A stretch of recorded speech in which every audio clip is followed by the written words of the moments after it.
Good evening. The special meeting of the Richmond Board of Education will come to order. Please stand for the Pledge of Allegiance.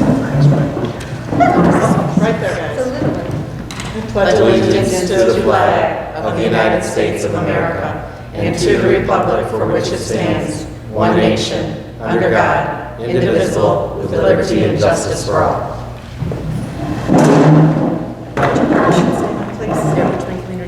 We provide a quality education that empowers students to be successful in a global community. Roll call. Deb? Here. Angela? Here. I am here. Kyle? Here. Danielle? Here. Margaret? Here. And Sherry will be late with notice. Okay, I'm looking for a motion to approve the agenda. I motion to approve the agenda as presented. Do I have support? Support. That one or that one? That is a Kyle. I thought it was one. I did too, so they both did. Any discussion? All in favor? Aye. Opposed? Motion carries. Okay, that leads us right into our presentations. Okay. Tonight, Tammy Shad, our Director of Business and Finance and Managed Service, will be here to present the final budget as well as the original budget for the general fund, debt fund, food service fund, and the student school activities. Because we don't have a PowerPoint, she's going to reference a color packet in front of you so that we can all stay on the same page. There's a lot there. So Tammy, I will turn it over to you. All right, thank you, Brian. So the first item in your packet is the resolution for the final amendment to the 2021 budget. It shows, if you flip to the revenue section, just on the second page, it's proposing. It shows our revenues expected that we started the year, our original budget was $14,835,000. Our final amendment takes it to almost $17,800,000. And that's mostly because of the federal funds that we're receiving because of the pandemic. On the next page, at the top it says that we levied 18 mills for this 2021 school year, and then it lists our expenditures by kind of like the function total. And again, for the original budget that a year ago, we approved $14.8 million, and the final budget is at $17,696,000, so just under 17,700. The next several pages, 81 pages of detail, which I won't make you go through that tonight, but if you go through it and you have any questions, just make sure you feel free to give me a call to talk about it. The white thick section that follows the green is the general fund 21-22 budget. We're starting the year at expected revenues of $17,625,000. That is based on the assumptions we've talked about. It's based on our mills. We can't levy 18 mills because we've been rolled back. So we're levying 17.9244 mills for the general fund operations.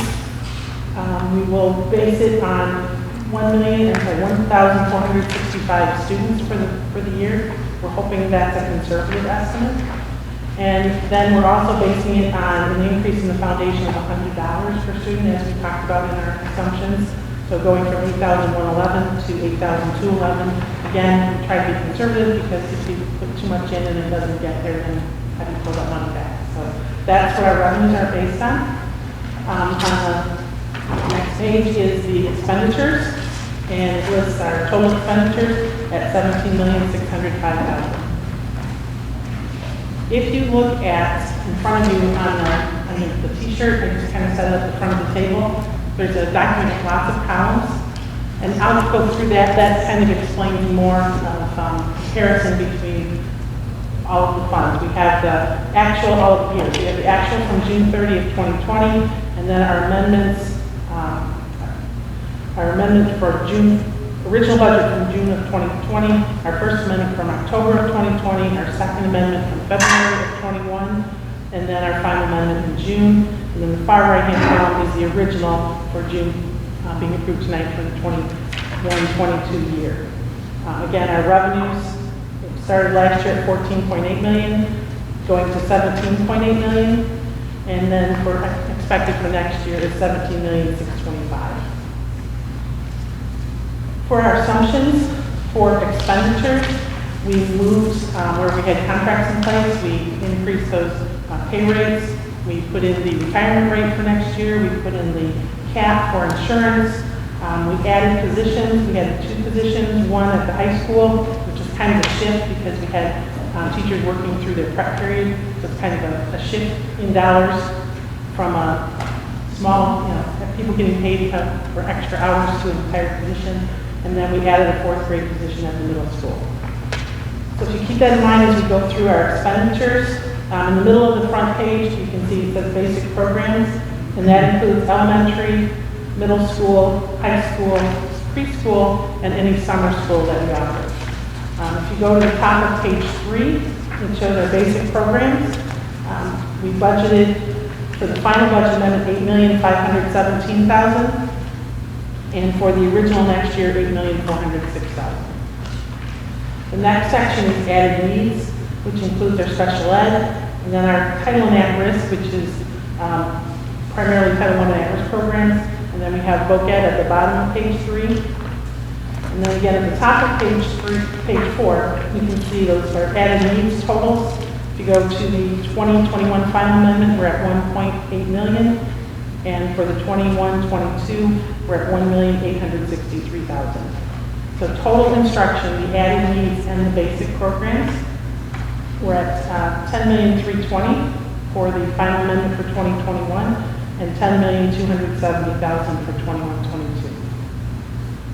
The next section is the supporting services, which includes our guidance services, our counselors in the high school, middle school, psychological services, our speech services and audiology services. If you go to page 5, you'll see social worker, and we have teacher consultants, and then we have other public services, and that's the other services on the bottom of page 5 are basically your extracurriculars.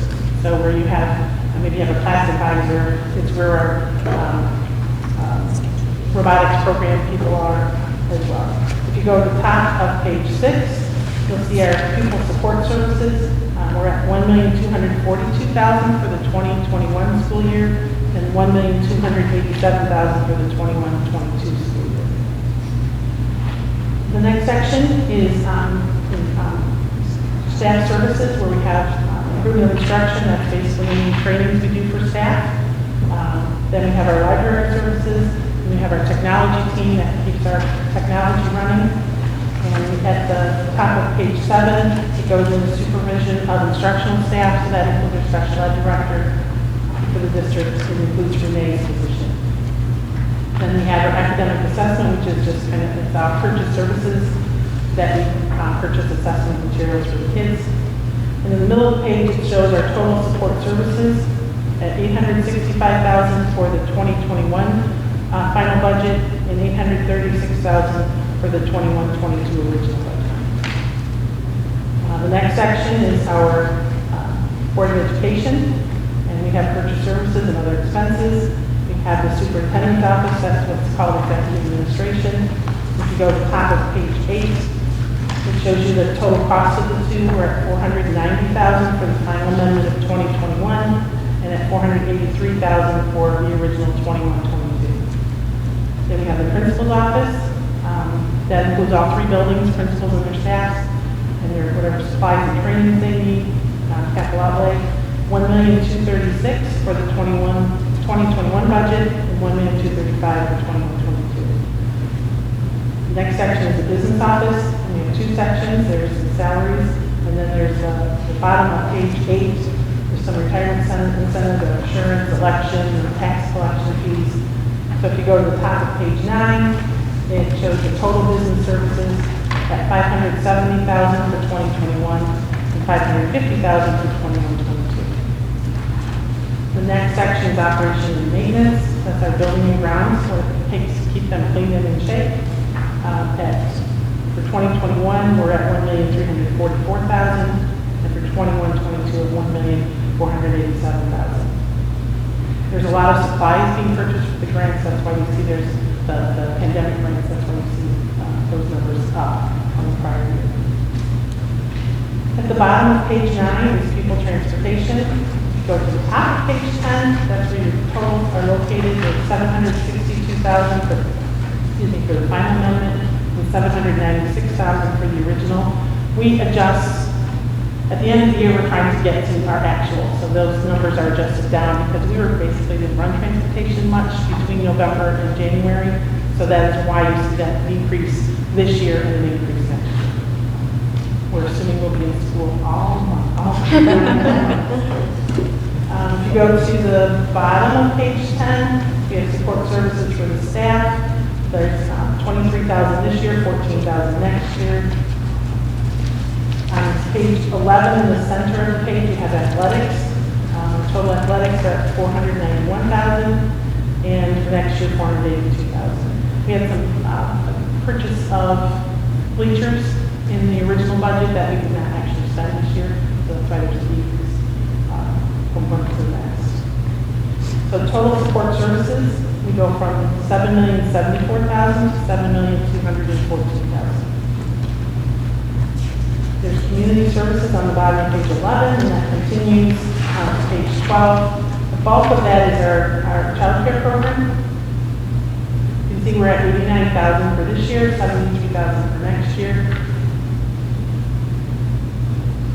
And at the bottom of page 12 is the total community services, $139,000 for this year, $119,000 for next year. On page 13, we get to, there's a capital outlay line at the top. We spent funding, we had a little bit of funding for playground, and then we have some, for the lab expenses, 158, oh, that was the high school door project, which is done, so we have no expenses for that section at the top of page 13 for next year. In the middle of page 13, again, it shows our total general fund expenses at $17,700,000, just under $700,000, and for next year, $17,605,000. We started the year at a break-even budget of $527,000. The final amendment shows our revenues exceeding expenditures by about $97,000. That was $527. Oh, that's Yes, sorry. That's not thousand. nice. $2,221. Yeah, we will probably do better than that, but we have to be conservative in the budget. There's 81 pages of budget detail, and we try to stay under budget in all of those lines. So when the end of the year is done, there should be some money left in those budget lines that should increase this bottom line, but we don't know what that will be.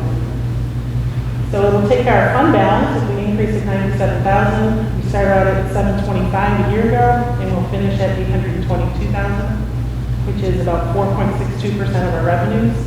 And we always talk about early warning legislation, which is that 5%. If we go below that, then we have to report to the state. Based on this, we have 6.4%. We, again, don't have to report to the state for the end of this year. For next year, we're expecting revenues exceeding expenditures by $20,000, which would take our ending fund balance a year from now to $842,000, and we would be at 4.7% of our revenues, and our early warning at 6.58. So we're not at 5% for our regular calculation, but we are for the early warning. So that's the general fund. It's very quick. If you have any questions on it, talked a lot about assumptions for the last several months. They're all in there.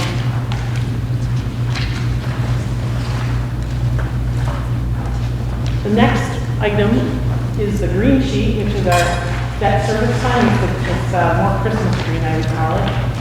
And it's short, it's only a few pages.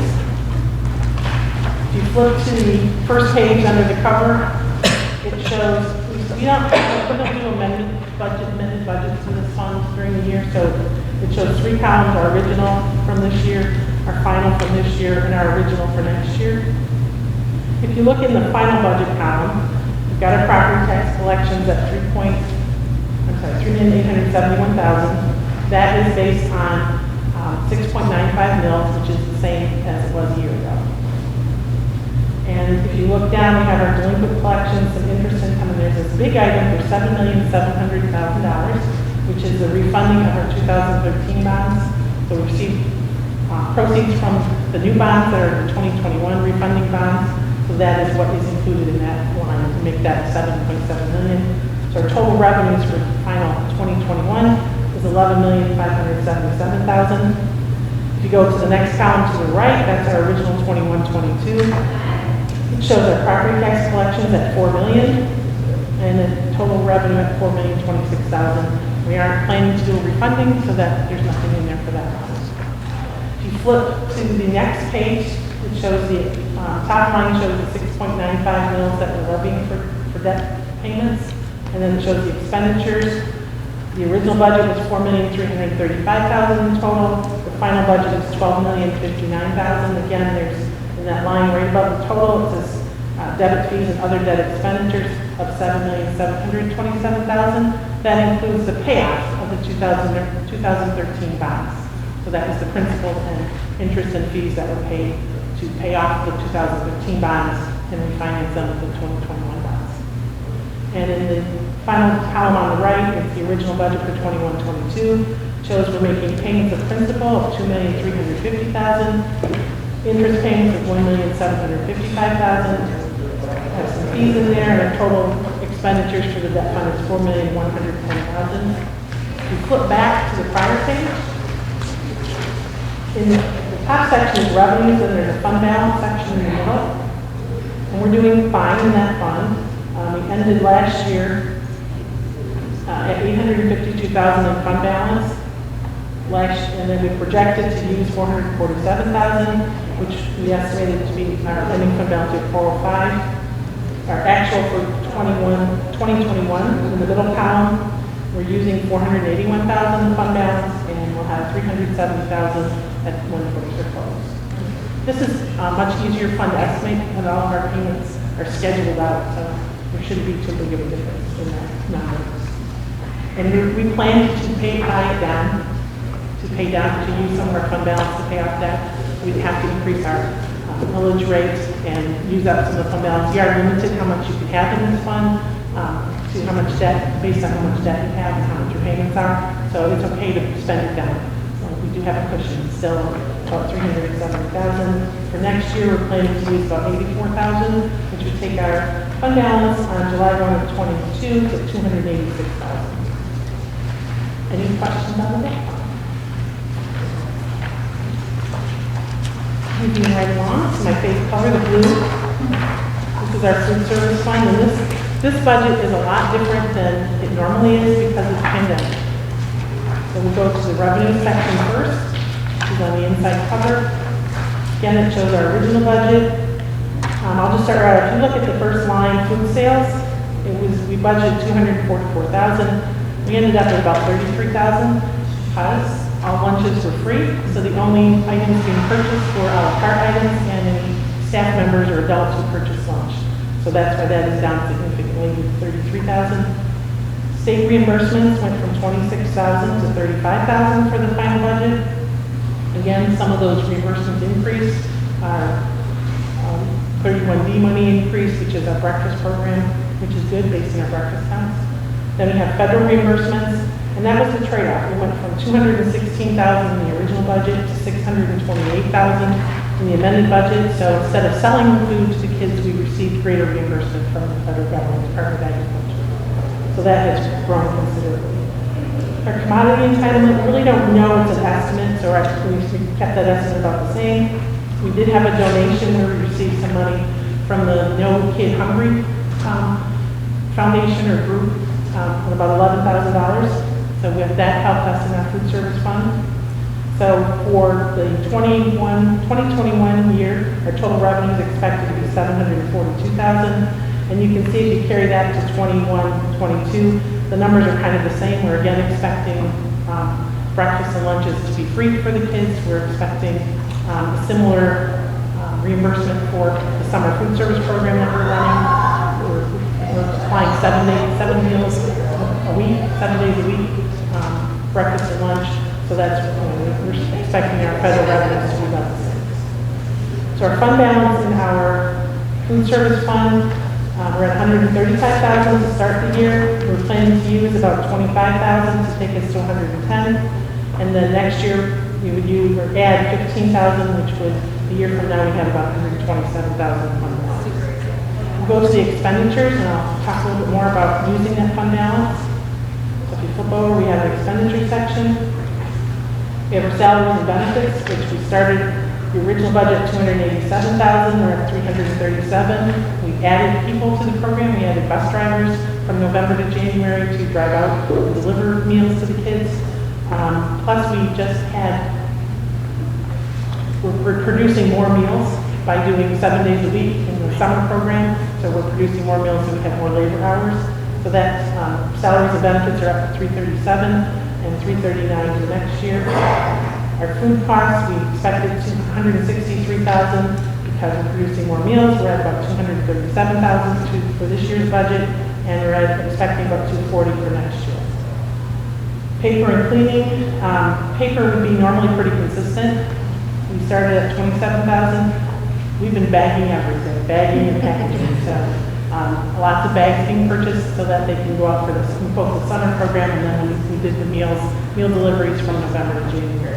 So that's why that increased significantly to about 50,000. And then if you kind of look down, there's a line called capital outlay. We had 0 in it for the original budget, and we have 97,500 for this budget. What we're doing, again, this is another fund that is tightly regulated, and we can't have too much fund balance. We only get to have 2 months of operating expenses. So we're buying a lot of food service equipment. It was planned replacement through the bond program. Early in the year, we had a couple of items that were in the serving lines that were going bad. So the original was $7,500, and we've added $90,000 to do the equipment replacement. That some of that was supposed to be done with the bond, but because we don't want too big of a fund balance, where we have to send a plan to the state how we're going to reduce. And one of the options is to buy equipment, so that's what we're doing. We're buying equipment, and that takes our total expenditures from $522,000 originally to about $768,000 for this year, and then down that $100,000 to about $676,000 for next year. Does that all make sense? Any questions on that? I think the important thing on this one is our food service is self-sufficient. In some districts, the general fund has to supplement it. We have been operating as self-sufficient for several years. So. Yes. And this year we would have added another $65,000, $70,000 to the fund balance, which would have taken us over $200,000, and that exceeds the 2 months of operating expenses. So it just makes sense to use some of that money and free it up for use elsewhere. And the last one is our newest one. It's a new fund this year in the hot pink. If you flip open to the revenues, we have many school activity funds. It can be the class of 2023, it will be your tennis team, it will be your softball team, it can be your green club. You take all of those items and you total them up. And we also have scholarships, we have to throw those in there as well. At the beginning of the year, we thought all of the money coming into those funds was going to be about $300,000. It's about $200,000 for this year. I think it's a little less because we weren't able to do the fundraising that they normally do, and some of the activities that are used as fundraisers didn't get to happen. So that revenue is being adjusted to about $200,000. And then our expenditures are about $190,000. We originally thought it's about a break even. And it still is, but down from $300 to $190. So we'll be putting about $10,000 into this new fund balance. And this is part of the accounting rules, was it 3 years ago, 4 years ago? They gave us a heads up that we'd have to do this, and now it's come to fruition that we have to do this. So this, again, as Tammy said, is all the individual accounts that we hold in the district, from first grade accounts to baseball accounts to anything and everything. Student activity. And the accounting rules, they don't make us do a line item budget for every single item because it would be, again, a lot of small detail. They let us do a summary.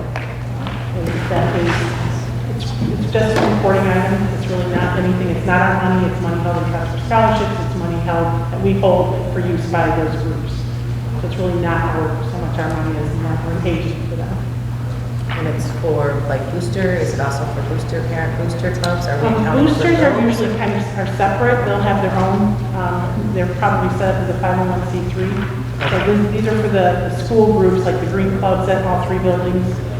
We have a tech club, I think robotics, Right. This is a better one. At Lee Elementary in the high school, and then the class of 2020, and well, I guess we'd be class of 21 and so on. and all the athletics that have their own, they fundraise for things like uniforms and equipment that our budget does not. And that all is reflected in these revenues and total expenditures. Any questions? All right, thank you.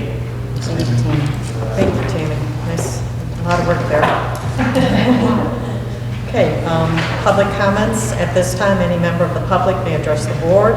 Please state your name and you'll have 3 minutes to address the board. Are there any public comments?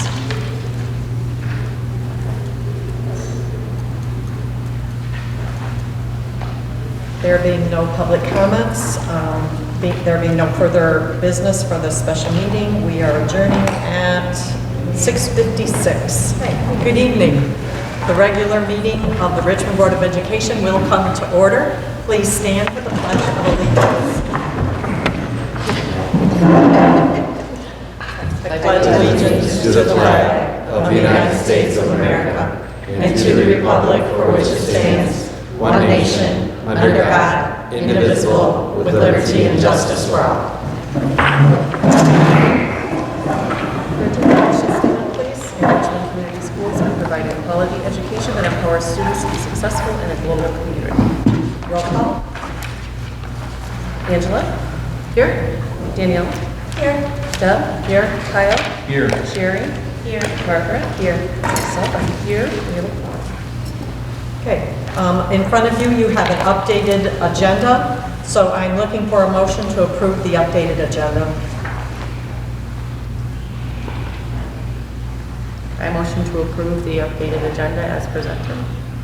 Do I have support for this motion? Support. Any discussion? All those in favor? Aye. Opposed? Motion carries. Okay, I'm looking for a motion to approve the consent agenda.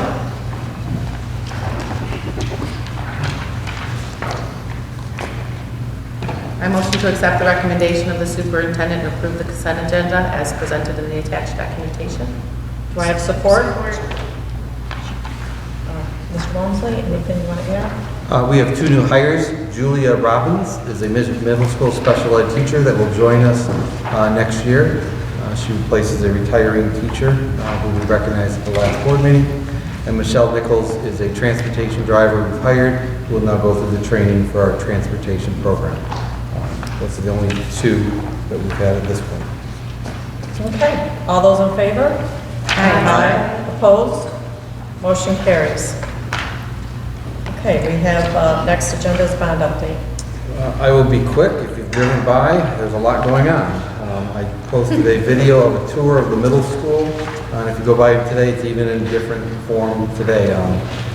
They are working nonstop early in the morning to get everything done. Everything is still on track to be completed prior to school starting. So we got the parking lots. They are leveling and putting one of the finished coats in the transportation parking lot. You see the high school. If you take a look at it, the high school parking lot in the front is larger. We are actually adding, there's about 50 parking spaces that will be placed in front of the high school. Next summer, just a reminder, the student parking lot and the road between the high school and the football soccer field, as well as the middle school main lot, will be replaced next summer. Elementary, by the mid-July, we will be flipping.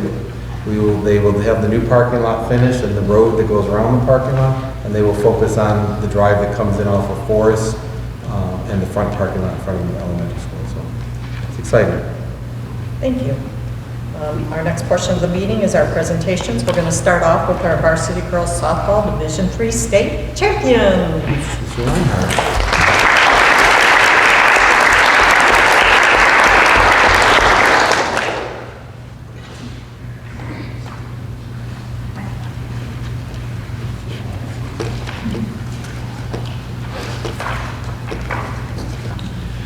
Good evening. I have the distinct pleasure of presenting to you our Division III state champion girls softball team.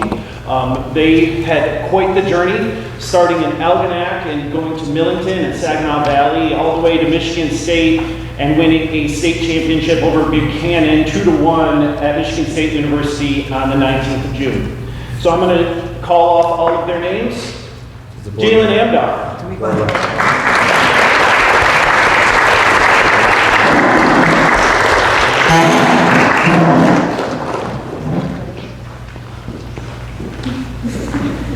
You gotta shake our hands. Amelia Black.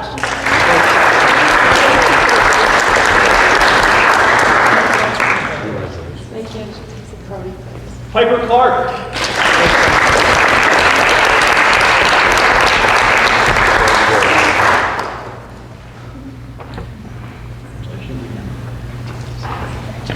Lauren Creon.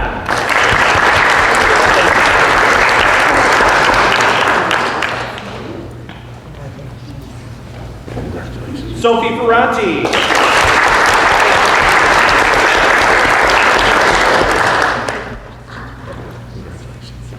Emma Murphy.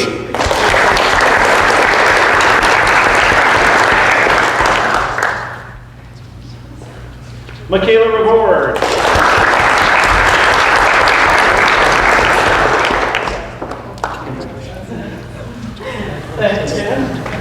Maddie Rio.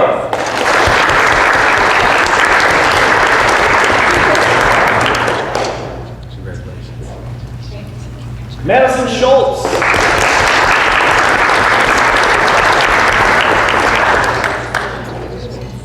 Emily Tackerberry.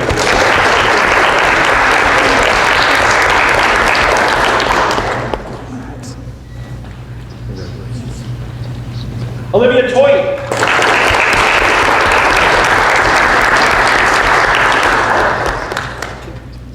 Shay Van Scooter.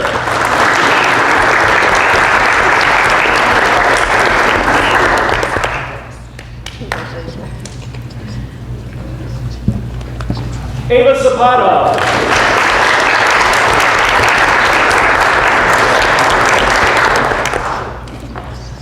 And last but not least, Lauren Ziza.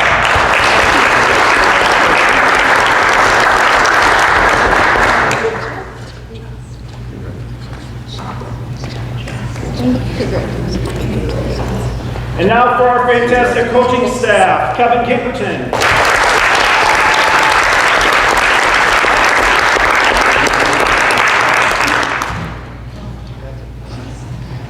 Nicole Clark.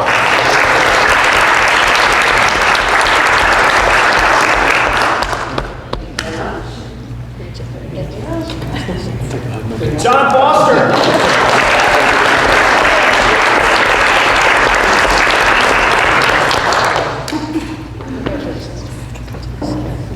Sarah Foster.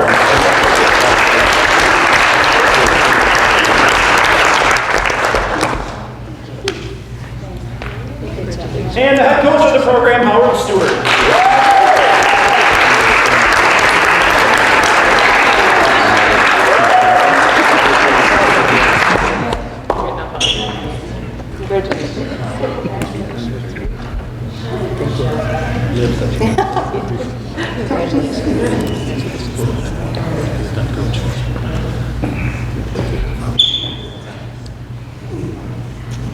Anything you want to say? I have 3 captains.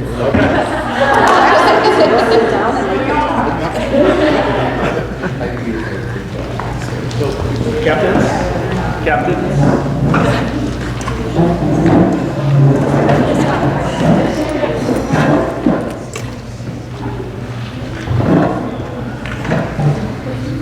The softball team really appreciated all the community support from the fire department escorting us in and out of town to all the signs and posters that were made.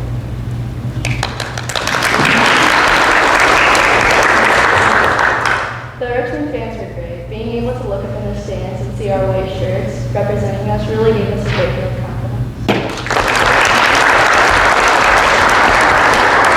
We would like to thank everyone who made this season so special and unforgettable. We'd like to thank our team, our coaches, Mr. Reinhardt, the parents, and everyone that came to support us this season. And finally, we'd like to thank the Board of Education for inviting us. Thank you.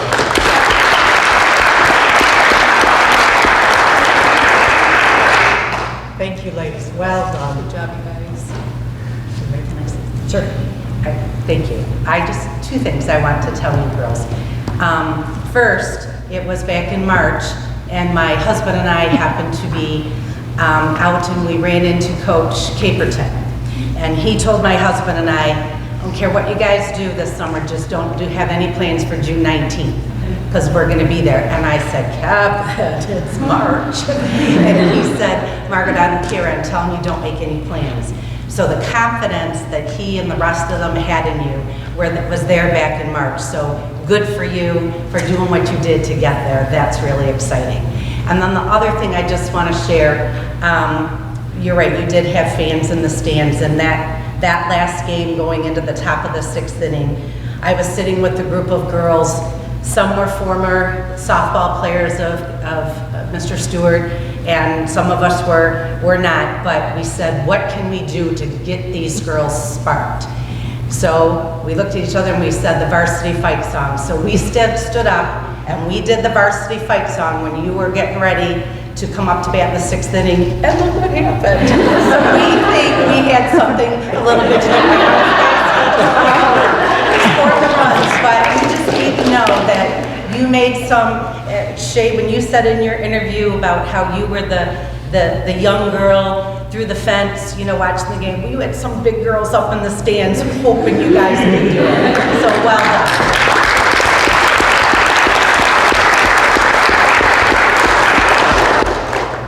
Thank you. Okay, our next item on the agenda is our extended COVID-19 learning plan. This should be a celebration because it should be the last time the board has to approve a plan. And kind of awkward, we're approving a plan that happened in June and we're already done with school. So my recommendation is, as it was in May, to finish out the school year as we have. In your packet, you'll see the communication, two-way communication. We consistently were in the 90% when you consider the two-way communication for all students at each level, including the preschool. Some of the preschool had not applicable because they had stopped prior to Memorial Day. So in the plan, we do not have to complete a plan. Nothing's been passed in law or anything like that that says we have to do any plan. So my recommendation to the board and what I'm planning on is a normal school year. And I will say it with a caveat, unless we are directed to follow some requirement. But we are planning for a normal school year. As you saw in the budget, our plan is to use all normal expenses and transportation, Schedule Bs, everything that would normally have been reduced in this budget. So at this point, I would be public comment on the plan. So. Okay, at this time, this is public comments on the plan. If any member of the public may address the board at this time regarding the extended COVID-19 learning plan, please state your name and you'll have 3 minutes to address the board. Are there any public comments?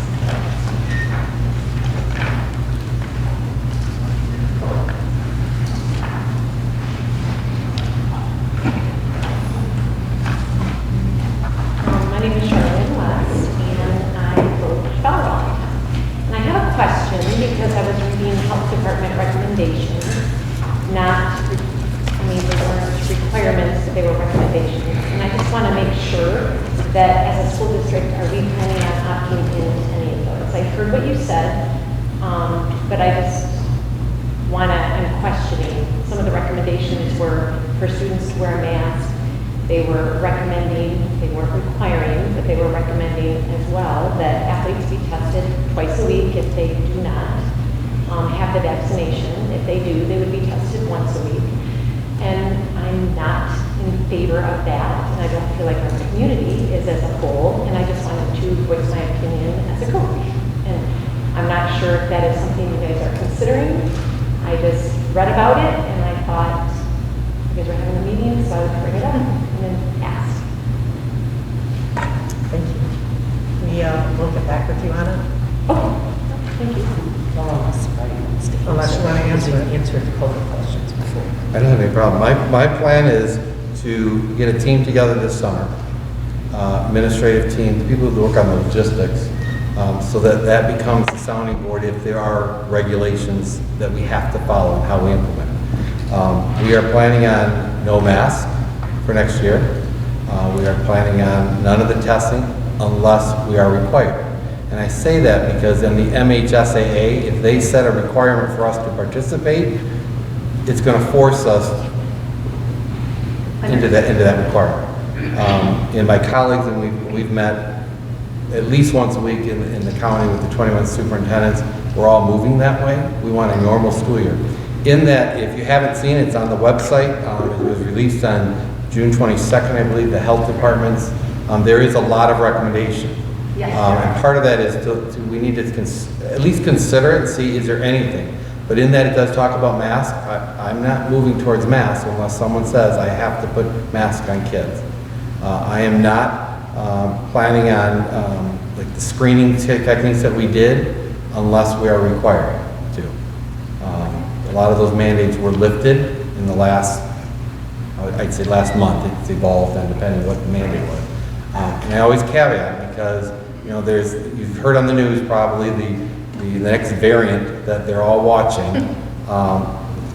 As a school superintendent, that, as well as my fellow colleague, we're watching that because I could see some type of health department mandate if that variant grows.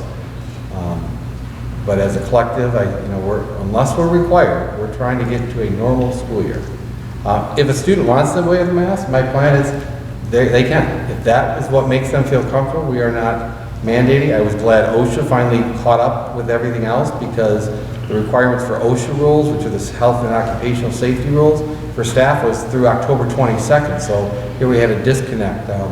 That's all been lifted and changed. So in a short answer, we're normal. We're not mandating masks. We're not planning on it. Again, my concern, and I said it to multiple parents, is the health departments under the health codes where they mandate something through that angle. So I have not seen anything in Lansing, anything tied to any legislation. I have been watching it because I want to make sure all the funds that were allocated do come to us without any strings attached other than the purpose of those funds. So. Well, they did have some funding associated if you opted in, they were going to pay for the testing. I mean, I saw from what I read about the recommendation. So I just wanted to voice my opinion in the community. It's going to be each school board because it was just a recommendation at that point. And I thought maybe once a month I would come out and just voice my thoughts on it. I appreciate it. And unless we are mandated, it has to be normal. A normal school year. Are there any other public comments?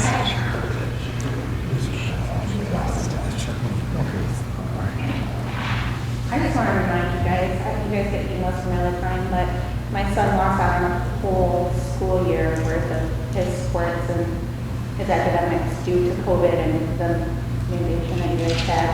And I hear you that you keep saying it wasn't you, for wrestling specifically. I hear you saying if it's a recommendation, you're not going to take it, and I appreciate that a lot. But I want to let you know that kids for school rely on these things to have friends. You know, it keeps them comfortable, you know, especially when you have kids with issues. When you think about that with your recommendation and the people that you specifically talk to as a superintendent, think about that little kid that gets picked on and that's all he has to, you know, mess with people. Okay? Thank you. I'm sorry, I missed your name. Beth. Beth, thank you. Last name? Starmich. STEMMERICH. Thank you very much. Are there any other public comments?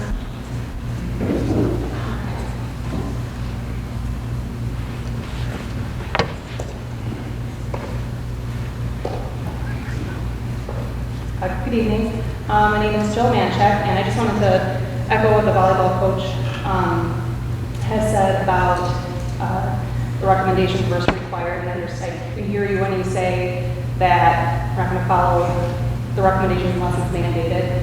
A few of us just came from Mr. Yarch's meet and greet, and we asked him the same question that I guess I'll ask you. We are, you know, we want choices for our kids. We want to make the choices ourselves for our children, and we asked him the same thing. What else can we do?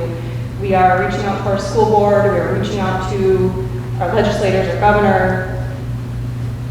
I don't know what the next step is. And he, kind of the same thing, we're all just, how do we get control back locally? I know I've spoken with some of you up here, you want that control as well. We elected you, we didn't elect the health department. You know, I stood in line in November for 2.5 hours to vote for this school board to make decisions for my children, not the health department. So just, I want to be proactive, not reactive, and just, I guess, the loss. What else can we do? And I do, again, I echo what Beth said too. I do appreciate the fact that you're going into the school year with no masks, and you won't implement it unless it is mandated. But how do we stop that from being placed in our district and having that control here? Thank you. Thank you. Ms. Manchek, just to follow up on yours, you asked what to do, and I know we've had a conversation a lot. You know, one of the things is the ability of the health department to use a law in the, I think it was the 50s or 60s, whenever it was passed, that allows them to implement these health department. I think many of the legislators feel that needs to be looked at, so it's not so across the board, a blanket applies to everybody. You know, one of the challenges that I, with the school district, has had with my colleagues is, in Macomb County, it is very different in the north than it is in the south. And there's a different need and so forth. And when you're talking, because we're part of the Macomb County Health Department, when they issue that, it is a blanket for Macomb County. We've talked, and when I say we, all the superintendents, make us quadrant, do north, middle, and south. Make us something that identifies the geographic needs of the communities. And they're open to that, and I've been very, but a lot of it is how they apply those public health laws. So, to me, the recommendation would be, if we want that local control, then it needs to address how they're using the mandates now through those public health laws. They're not using it through the school aid. They're not using it from the revised school code. They're going for the public health and blanking it for everybody. So, and again, I'm no medical expert, so I rely on a lot of people that have more knowledge in that area than I do, but we've all have gone through 13, 18 months of a very unique experience for all of us. I don't know how to say it nicely. Are there any other public comments at this time on the COVID?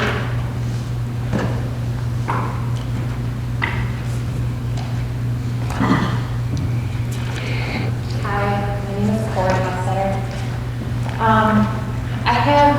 I just want to restate a couple meetings ago, if there's any mandates related to COVID, like there were, I'm unenrolling my children and I will homeschool them, not going to another district. I just don't believe that this should be something that somebody else gets to decide for me and my kids, my family. And it isn't because, I think I represent a lot of moms. I don't have a number, but it isn't that I don't care about our community or our district or what each of you is doing or teachers. It's just because it's what's right, I feel. But my question is, do you have any idea, or is there any time limit on when like a new mandate or restriction would be placed? Because I think a lot of us are trying to plan for the school year, and we want our children to attend Richmond. But is it at any moment then that this, if that makes sense? I know I'm kind of babbling at this point, but that is a concern that I have also. I put a couple dates on your calendar. One is June 30th. We have not passed the school aid budget. The House passed it last week. The Senate is in session. I don't believe any of our legislators, at least the ones that represent us in this area, would support any tie to some mandate, some school plan, what we just did here, the extended learning plan, to money.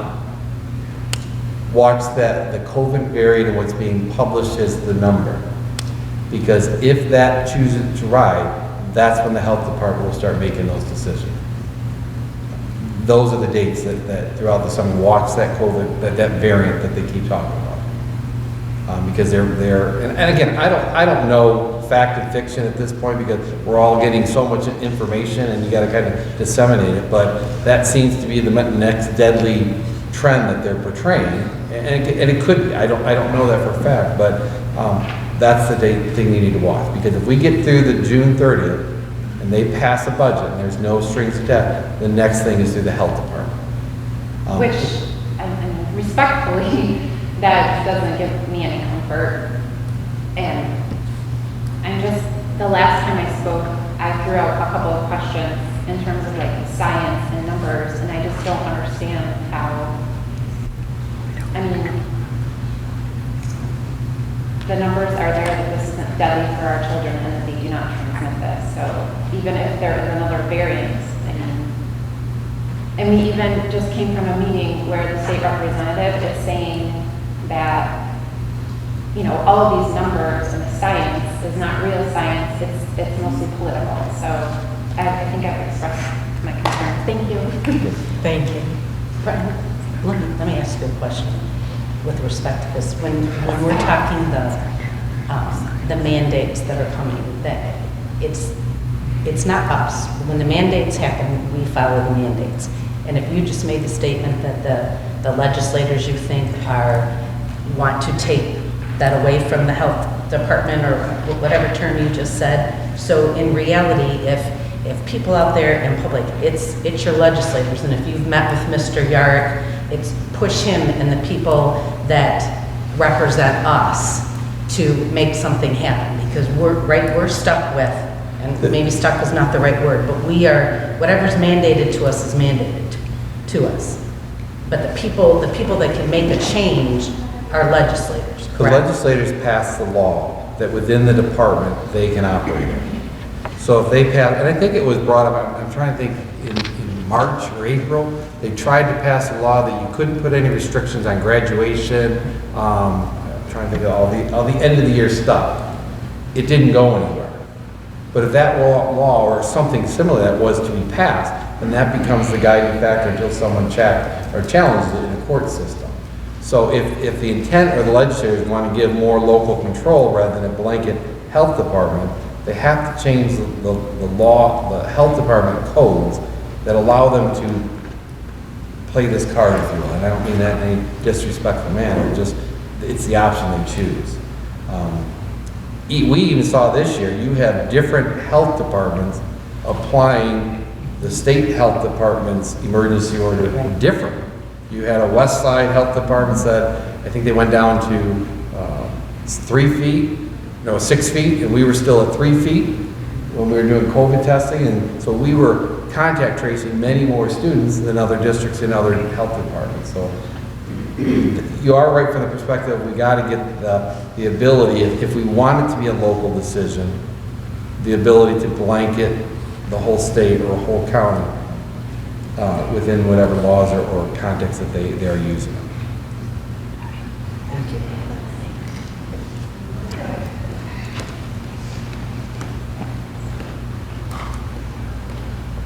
Just really quick, my name is Ashley Marcel. So, like she had said, we were just at a meeting with Jeff Yarge, and basically what you're saying is we need the legislature, we have to follow mandates. I completely understand that.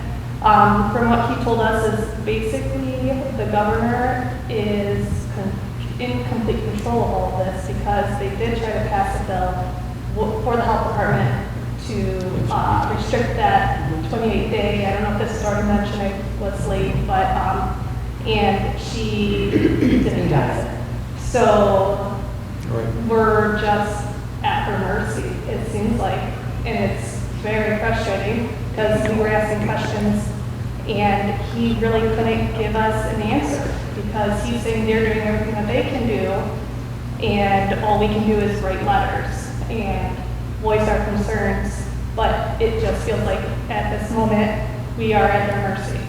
So I really have no question. I just wanted to just make everyone aware that that's kind of where we're at in this point in time, and it's kind of scary. So that's all I'm gonna say. Thank you. When you have a split legislator or one that's in a few more points or a few more people in the power, you have that. Because the only way to override that is the governor's veto, is an override. Yeah. And you gotta have the numbers to override a veto. I have one more question, just off of what they were saying. So what is our recourse as a district if you don't believe or accept the recommendations of the health department? Is there any case, I'm just curious, that we could file if we don't believe in what they're recommending to us, they're not following the science? Could that be a court case, or you're saying no, that strictly has to come nowhere because it has to be in the legislature and then it's going to get vetoed? I'm just curious, if what we're doing is harming or putting our kids at risk, or right now I feel like they're incentivizing us to encourage our kids to get a vaccine that truly 0.0019% is fatal. That's not even 0.25%. So it's like ridiculous to even give it to your kids, because all it's going to do is minimize the effects on them, but they're not really even at risk. So I don't understand their recommendation right now saying they're recommending kids who have the vaccination, you don't have to wear a mask. But if you haven't had the vaccination, then you have to. Honestly, it's a moot point with our kids. They're not at risk. Our kids, that vaccine is going to help them minimize their effects. It's not going to prevent them from getting anything, and it's not going to prevent them from giving it to anyone. That's not how the shot works. So I don't understand, or I'm curious, what can we do as a district if we don't believe in something? Could it be a court case? Maybe I need to investigate this further. I haven't. I'm just asking. Clearly, we're at the mercy of our health department right now. Whatever they recommend, that's what we have to adhere to.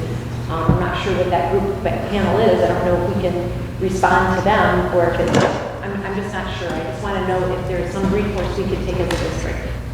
Or are we handcuffed and we get censured if we're not following the rules? I don't really know the You answer. actually have to sue the district.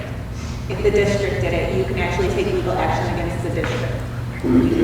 Like your court case would be a civil matter against the district for implying things that, like, are infraction of their like civil rights, or that you could go towards the district for. As collectively, I don't think we can sue the. You're saying, excuse me, I'm sorry, you're out of order to speak, I'm sorry. If you want to come up. No, I'll address- ask. Okay, thank you, appreciate it.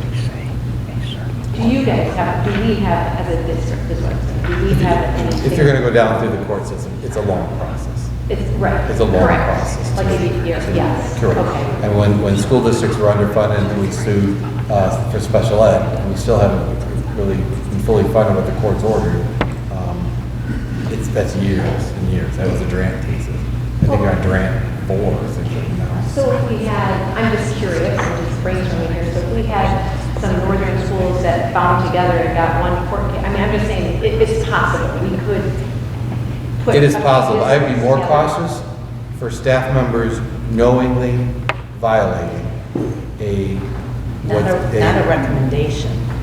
If there's a requirement, and staff members knowingly violating the requirement of the law, or whatever it's deemed as you have to follow, losing licenses. Okay. That would be my biggest concern for staff members, and it would affect their livelihood, their own families and so forth. Yeah, so if you decided not to agree to something, then it would be affecting teachers' life, it would be affecting. I think I used this example at the last meeting. You know, in the original plan, it talked about keeping doors open and getting airflow circulating at the beginning of the year. 1 month before school ended, the state fire marshal comes through and says, you better close all these doors, and if you don't close these doors, the actual principal is violating the state fire marshal law, which is contradicting what they originally told us to do to keep the air circulation going. So that's why at the end of the year, the door stops came out, doors had to close. You know, if the fire marshal, and he weighed several visits to school districts. Luckily, ours was a proactive and not a surprise visit. And again, once he told us, we corrected it, but that's a perfect example of one department not communicating with another one. You know, they tell us to use these hand sanitizers. You can't have them more than a gallon. But I could have 20 little 1 ounce bottles or whatever. It just doesn't make sense. So what did we do? We poured them all in small bottles so that we could have for hand sanitizer. I mean, it's, I don't mean to be cynical on it, because this year has been, I believe our staff and parents have gone well above. And I recognize that people are at their, I don't want to say breaking point, but kind of enough is enough. Let us figure out what's best, because I really believe our plan that we had in place last July, that this board approved in August, really was about what's in the best interest of our kids. Then you got the state, if you will, met it. And I don't, I mean, any disrespect to any agency, but they started mandating. They said, no, you got to put masks on. Nope, you got to put, and it's frustrating, because I really believe we had everybody represented there, and we were all on board to do it. And it was, I believe, probably the best in the state.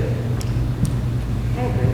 I mean, I like our school district. I'm just trying to make sure we don't have any unnecessary mandates. Like we're at, basically, I'm hearing we're at the winners of the software, right? Whatever they mandate, we have to follow. That's I can tell you when a mandate comes out, we get always a legal opinion that comes with it from either the county, meaning the Macomb Intermediate School District, or some other district. There was a district that did get sued because the student was quarantined. I don't know all the details, but in essence, quarantined and missed part of a high school athletic postseason competition in Macomb County. It was ruled in favor of the school district because they followed the law that they were supposed to follow. Whether we agree with it's right or wrong, they ruled in favor of the school district on that. all right, thank you. Are there any other public comments?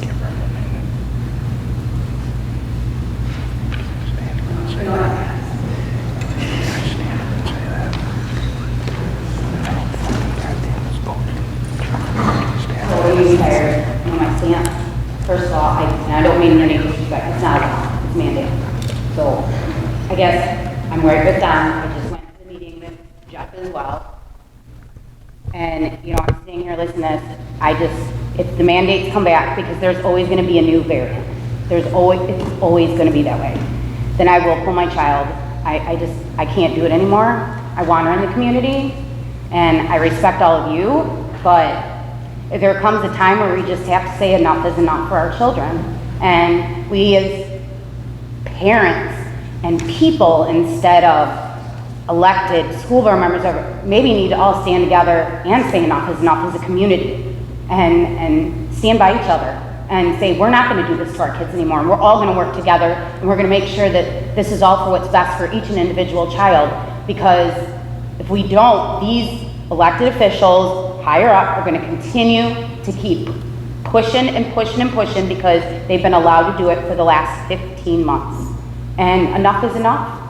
It's just, I can't anymore. So I appreciate you guys, but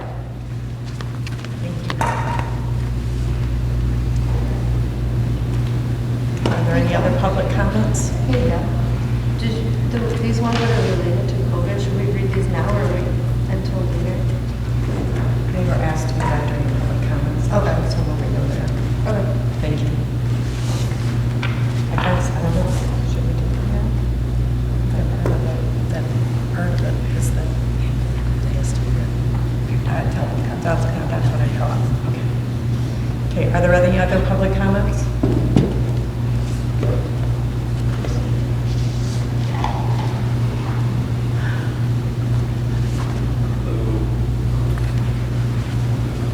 My name is Gavin Grizzle. My son's going into 3rd grade. I just have some questions. Do we know anything about the whole child program that I've been reading about?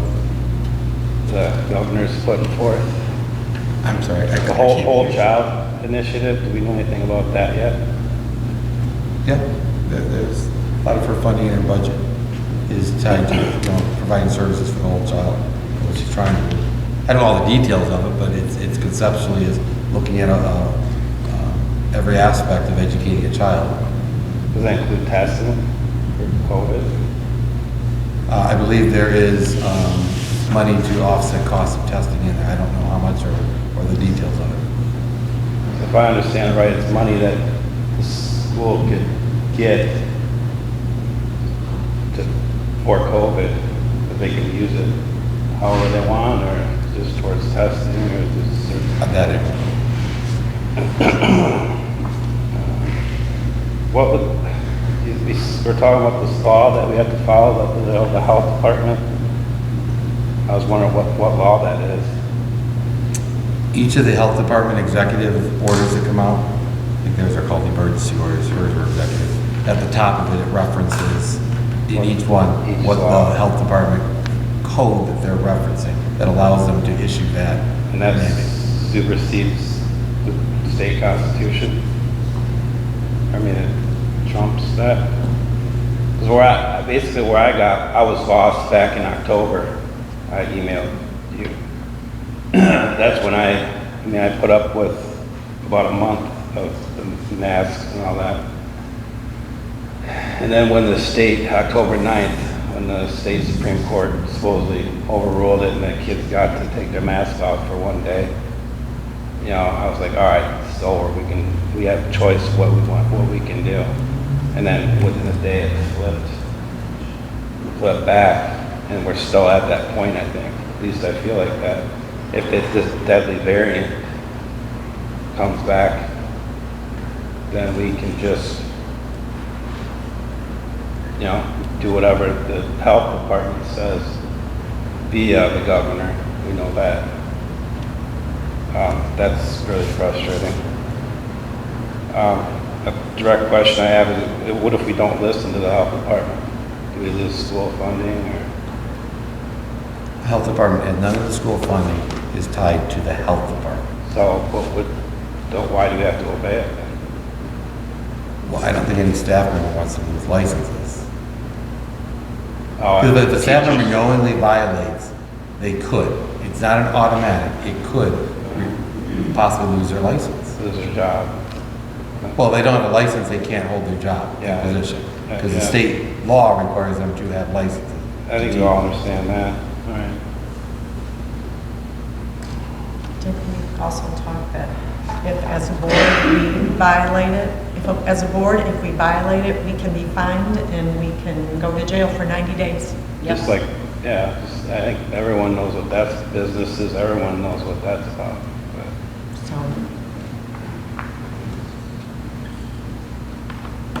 I think if we all join together and just said enough's enough, it would put an end to it. I'm just anxious. I can appreciate that things are going to go back to normal, but can I tell my kid that he doesn't have to wear a mask on the bus and out at recess next year? Or if he doesn't get vaccinated, he's going to have to wear a mask? Can I tell my kid that? That's rhetorical. Thanks for your time.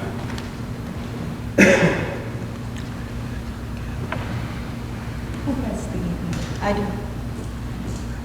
do. Sir, you sent us an email you wanted us to read. Am I correct? Yes. Do you want us to read it during the public comment section then? Or you could read it yourself. Okay. What's the last name on it? Come back to me. Griswold. Griswold. Thank you. Okay. Are there any other public comments for the COVID?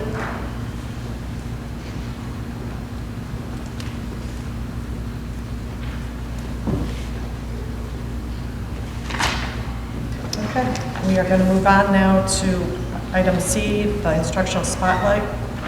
Mr. Romson? So just, can I clarify before we go to C? Okay. What you're approving is what we finished out the year. It is not. For next year. There's no, this plan does not continue into next year. It's done June 30th. Right. But it was only for this school year that the law required it. Hi. Good evening. Today is, well, it's very special because we get the first glimpse into the Michigan Continuous Improvement Plan. It is the integration year to this new program. You can see that it looks very different from our previous district improvement plans. It is aligning with the new cash management system of Nexus. which is where you're going to see all your budget items, all your line-by-line items that you're purchasing through title funds.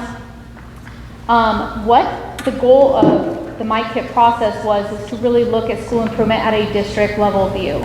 Instead of having schools come up with it in silos, kind of all saying, hey, why aren't we all sitting in the same room together and coming up with goals, since we're really a non-transient district and Michigan in general. So why aren't we looking at the big picture to see how it might integrate going from 3rd to 4th and from 8th to 9th, and being able to look at that large district view.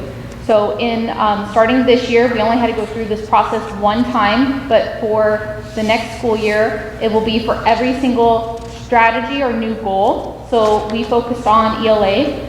So we still kept the regular school improvement teams. Next year, it will be all of us coming together with data and being able to write all of those portions together. Schools are still required to do their own, but they keep them internally. And the district one is the one that gets published. So this is the first year for this. It's more narrative in style instead of like the line-by-line boxes that aligns to the budget. It allows for more reflection. So you can see that the identification of the area of inquiry. We talked about Richmond Community Schools explored student growth and achievement in ELA, English Language Arts. We did discover the whole child data. So what did we look at? You can see the breakdown of all of the data that was looked at, academic as well as non-academic. And you can see the description of all the assessments.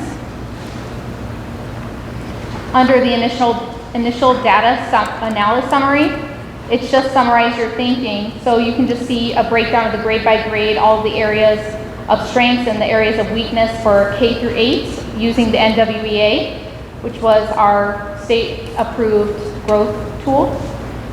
We use the fall PSAT and SAT data per the College Board that was taken in the fall.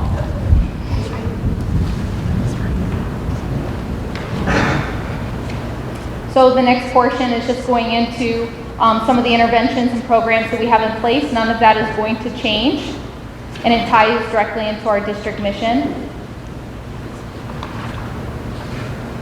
Creating our gap statements, you can see just in a grade breakdown of where we are and where we'd like to be.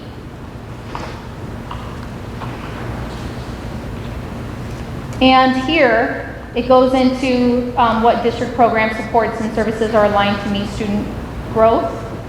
And of course, one of the strengths is that the amount of layered support that we have for readers across K-12, we just have so much support. Comes down to our course catalog. We have AP for the higher students. We have honors.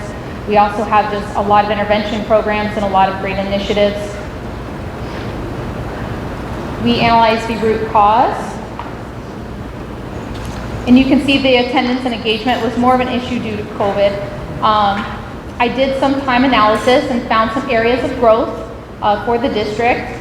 There were some discrepancies of allotted ELA time from grade to grade and from teacher to teacher. And also looking at the year-long scope of sequences, it clearly outlines in Common Core about the breakdown of reading informational and reading literature. So really looking at all of the grades, scope, and sequences, making sure that we're allocating the right percentage of time to all of those areas. You can see our goal is at a district level goal, so 70% of K-12 students will demonstrate proficiency in English Language Arts by 6/30 of 2022 as measured by the state assessment and local growth data. We're not really changing any of the strategies that we're using. We're still going to keep all of our same intervention programs and all of our AP classes, hoping to grow AP as well. New this year, Tier 1 Accelerated Learning Framework. NDE just released an Accelerated Learning Framework. I was actually on a webinar today for the first session. So it's just talking about how we really want to focus on accelerated learning and not necessarily remediation for students. Tier 2 and Tier 3, targeted language acquisition skills for students that are identified as EL. So going to provide some language and vocabulary intervention support for those students, as well as adding in a Tier 2 and Tier 3 progress monitoring tool that will be used K-8. It's really going to allow us to focus in on the data and be able to look to see if, the big question is our interventions working and how are we going to improve achievement for students? Other than that, we're keeping all the same CITW strategies. We're going to be keeping all of our reading apprenticeship and all of our critical reading initiatives, LLI, all of those pull out and push in supports. Down at the funding options, it's very general because it's going to be a line-by-line breakdown in the budget for Nexus, but it's just a general breakdown of where those items are going to be funded from, and you can see that all of them are mostly fully grant-funded items for our interventions, either through Title 31A or 41A, which is the bilingual language grant. Are there any questions about the new Michigan Continuous Improvement Plan? Next year, there will be like 5 of these. I was just going to say, how many do you have to do, or will we have to do? This year, we only had to go through the process once, but it's for every single new goal. So if we keep it consistent with what Richmond has done before, we had a goal for English, ELA, social studies, science, and mathematics. And I would also like to have a family engagement plan as well. So this is in addition to our school improvement plan that we normally do. It's The like a schools fine-tuning. all have to do this. As And then- opposed to the old one, or Yes. in addition, so it's brand new. Yes, that's why they're Okay, only I making get us it. go through one goal this year, and we chose ELA. The next year, it will be the full-on thing. How it ties into Nexus is if you're allocating federal dollars to an object, it'll actually give you a drop-down and say, what strategy from your plan are you using?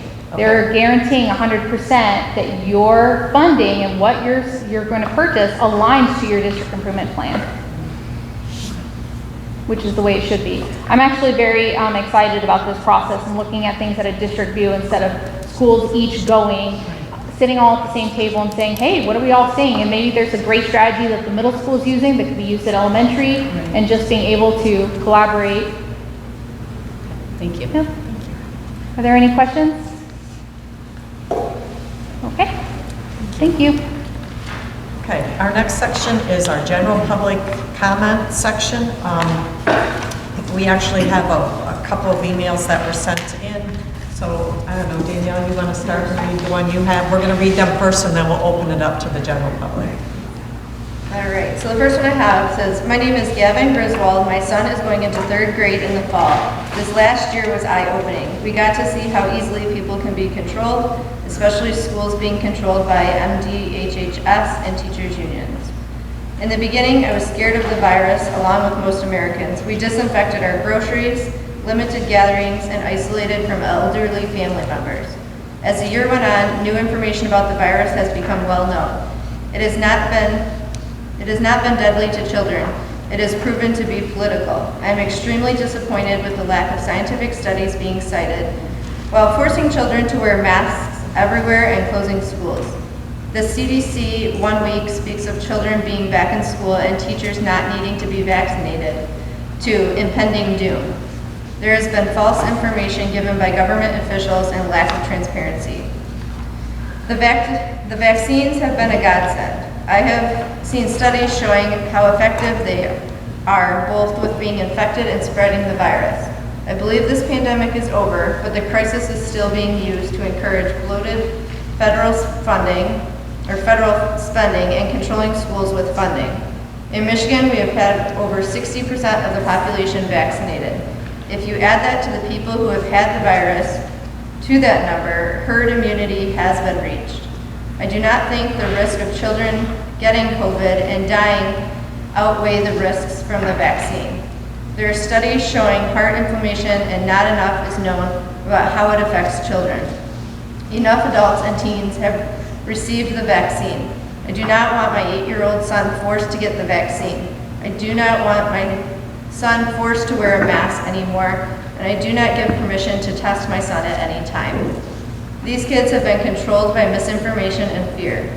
Cowardly leaders and adults are to blame for children losing over a year of normal living. I'm allowed to make decisions that affect my child. I pray that the school board and leadership make the right decisions for the next school year. It would be a mistake to continue with the fear-mongering via testing and mask wearing. It would be a mistake to discriminate against children who aren't vaccinated.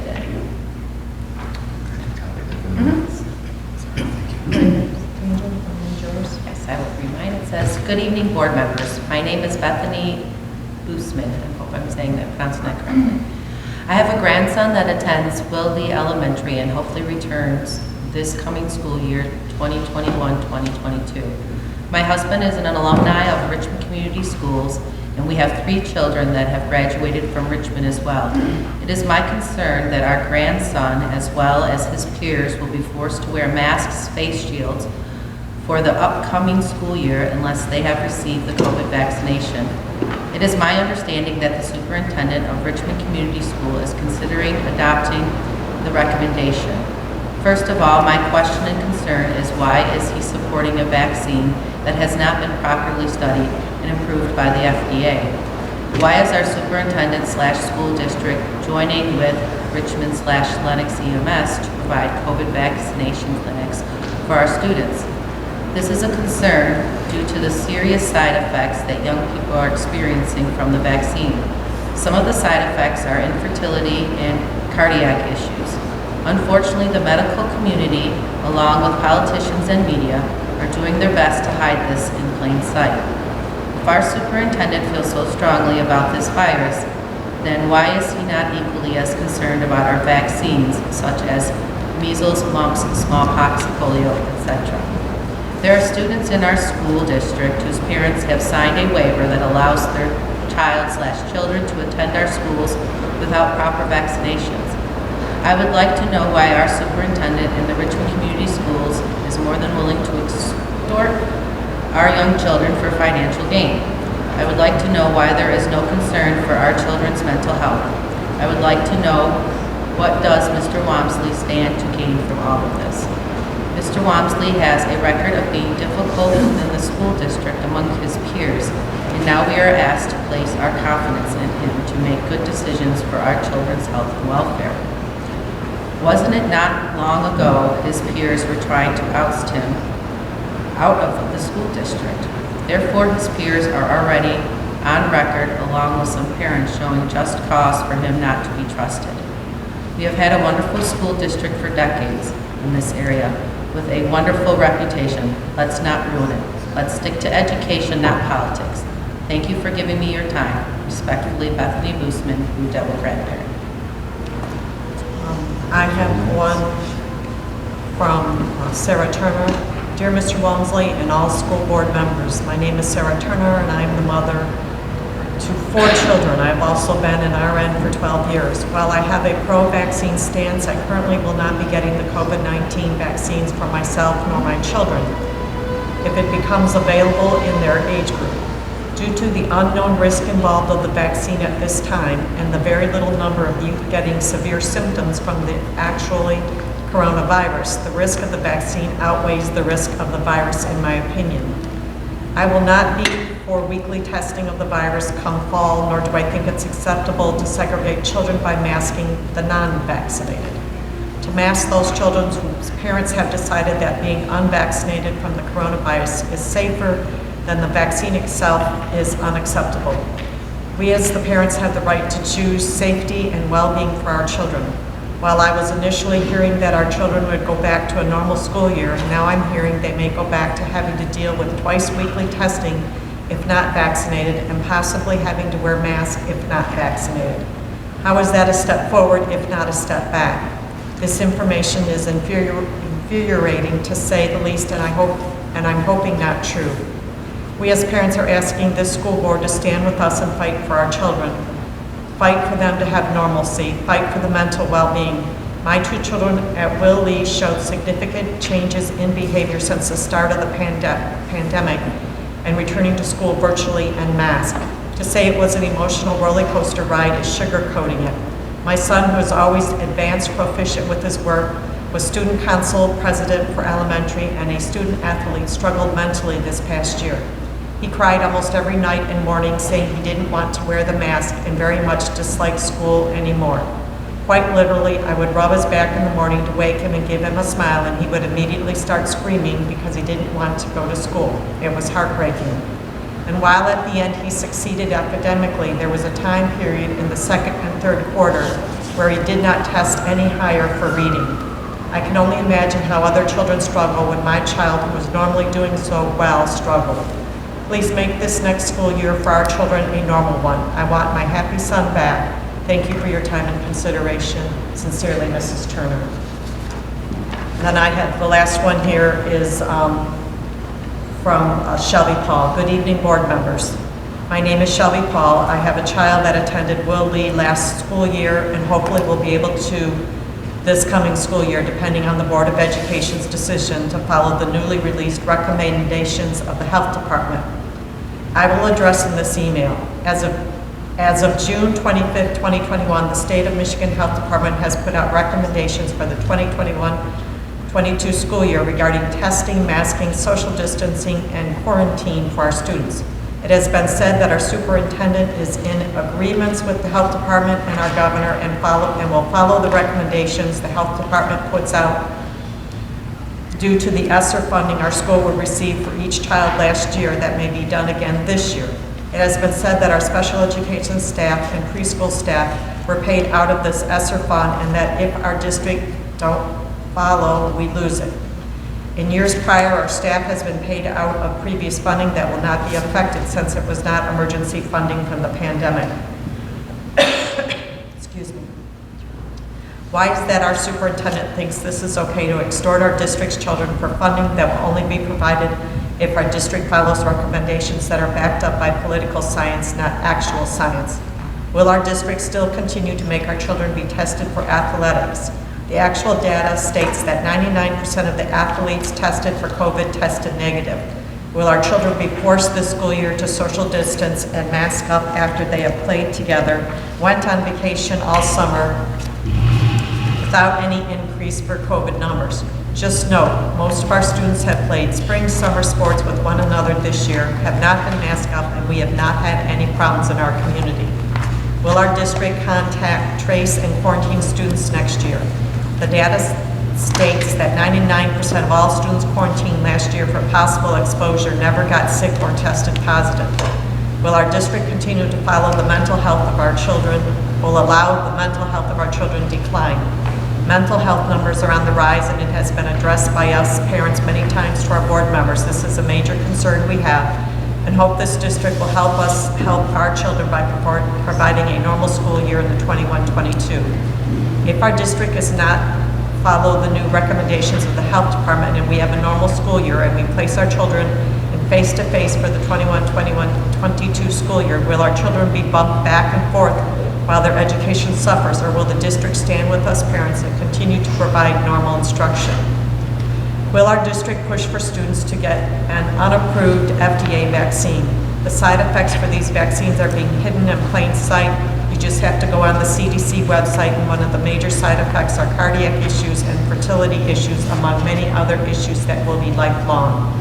I am not an anti-vaxxer parent. My child has all his proper vaccines to attend school, where many of his classmates don't have the basic ones such as polio, chickenpox, or measles, and we are not allowed to know this information due to HIPAA, and our district is not forcing these students to get those vaccines when they enter our school system and have to present shot records, and these vaccines have been tested for decades. Will our district honor our constitutional right as written in the 4th and 14th Amendment to make our own medical decisions for ourselves and families? Will our district honor School Code 380.1307B that states no physical abuse, any restraint type, especially when this code states restraints that affect breathing? This policy is in the Michigan legislature and must be followed, and since it's not been followed, lawsuits are already in the process in many districts as of today in our state. If our district continues to extort our children for money, I, among others, will be pulling our student from the district, and then our district will get no funding for our children. Us parents are trying to work with the district, but we will not stand back any longer and watch our children suffer in their education, social skills, and definitely not with their mental health. Our children deserve to be children and not carry the burdens of a political agenda and junk science. Our governor has been told she overstepped and went against the Constitution of not only Michigan, but the United States. Dr. Fauci is now under investigation since he purged himself through personal emails after he presented false information. I greatly appreciate you taking the time to read my email, and I hope our board does the right thing, honor our freedoms, and work on planning a great school year. Sincerely, Shelby Paul. I know you have one. I have one that was written by Skylar Turner, age 7, came from Sarah Turner's email. I hope you can unmask the school next year because it's hard to breathe and it makes me feel mad when I have to wear it. I miss being able to sit next to my friends. It's different wearing masks because I don't feel like I can see my friends smile. If I have to wear a mask again next school year, I would be sad. I hope next year can be back to the way it was before coronavirus. Thank you, Skylar Turner. Okay. At this time, if there's any member of the public who wishes to address the board, please step forward, state your name, and you'll have 3 minutes. Are there any public comments?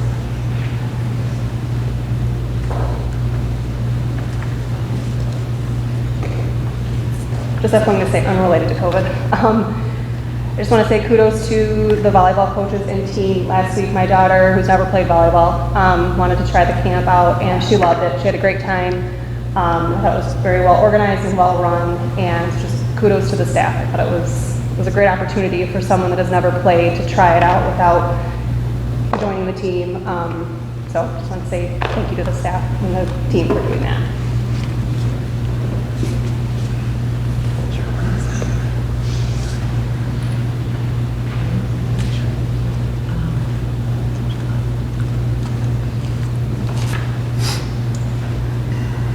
Good evening.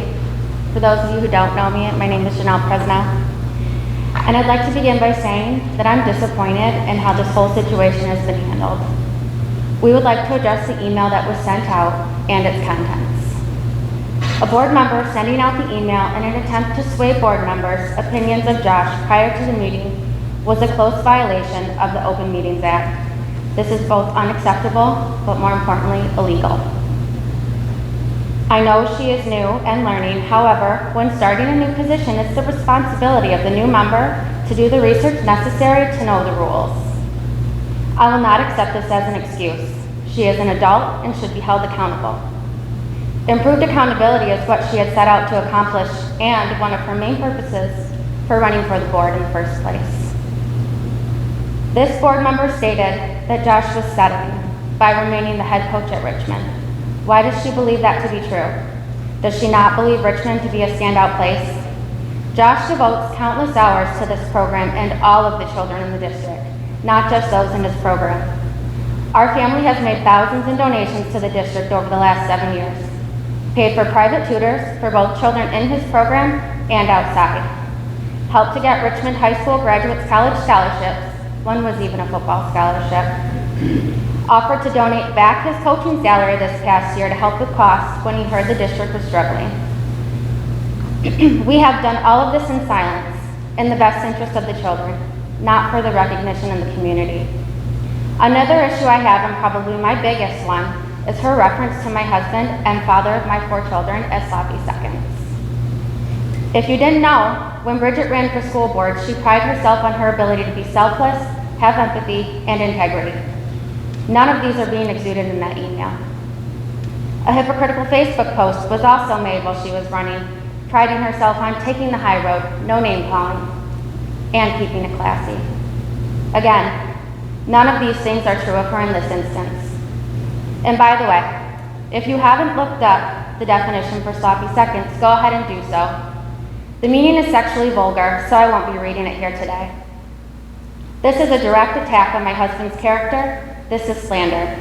As a business owner and employee of the Richmond School District, maintaining a quality reputation is imperative. This board member's false statements were in truth to deface Josh's integrity. Without ever having had a conversation with Josh, I'm curious how she might know these things.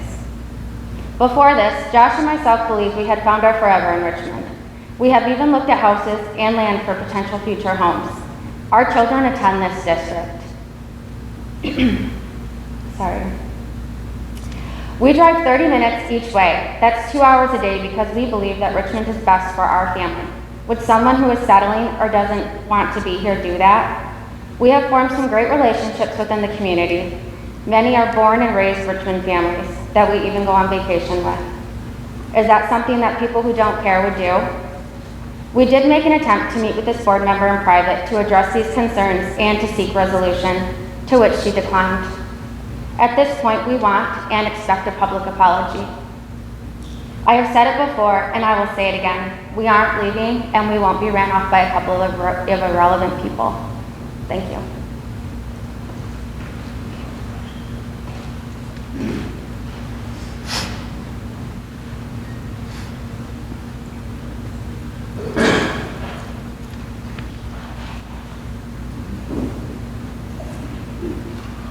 My name is John Presnell. I'm Josh's dad. I'm a retired educator. I spent 30 years in public education. My wife was a business manager at Yale Schools. Josh's grandfather was superintendent of the school. I'm so disappointed in what took place here. I believe a public apology is necessary, it's needed, and I'm disappointed in the district for accepting that email that was sent. Totally wrong. Normally what we do, we have accountability, which means with that goes consequences. And I believe that's what should happen here. I don't know if there's a reprimand, I don't know if there's a censure that should take place, but what took place was wrong. Totally wrong. We've even consulted a lawyer in regard to this because of the slander. Not good. Not good at all.